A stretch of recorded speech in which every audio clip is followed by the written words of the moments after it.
Bonjour et bienvenue dans cette vidéo de présentation des produits HIT EMSS. Nous allons analyser aujourd'hui le comportement d'un ransomware sur un poste de travail équipé du client HIT EMSS et de la brique Application Control.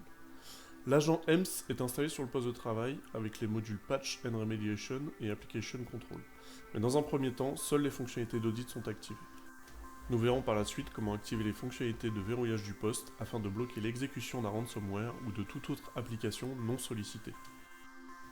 Le fichier que nous avons forgé est une facture Excel qui peut être reçue par email ou téléchargée depuis n'importe quel site internet infecté. Dès son lancement, ce fichier lance une macro qui va récupérer un exécutable contenant le ransomware Petya.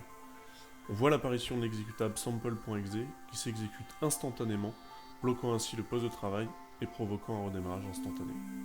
Le ransomware Petya chiffre les partitions de démarrage et demande à la cible de se connecter au réseau Tor afin de payer une rançon si elle souhaite récupérer la clé de chiffrement.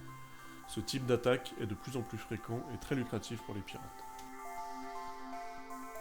Nous allons donc voir comment se prémunir contre ce type d'attaque en bloquant toutes les applications malicieuses ou inconnues venant être exécutées sur les postes de travail protégés par les solutions HIT EMSS. Pour ceci, nous allons ajouter aux fonctionnalités d'audit déjà en place une règle de verrouillage complet du poste de travail, dit fonctionnalité de lockdown, en assignant la politique de verrouillage aux machines de mon Active Directory ou à toute autre machine disposant de l'agent EMSS. La politique de verrouillage sera instantanément déployée sur l'ensemble des machines sélectionnées. Une analyse détaillée des applications et des processus présents sur le poste va être effectuée en tâche de fond et quelques minutes plus tard, le poste aura réalisé une empreinte complète de son patrimoine applicatif. Ainsi, tout nouveau processus ou toute nouvelle application qui tentera de s'installer ou de s'exécuter sera bloqué par l'agent HIT. Nous pouvons donc relancer notre fichier Excel malveillant et vérifier que le bout de code téléchargé lors du démarrage de la macro est bien bloqué par le module Application Control et qu'il ne peut pas s'exécuter. Nous voyons également en arrière-plan que le fichier Excel était bien un fichier standard qui avait été envoyé pour nuire à la cible.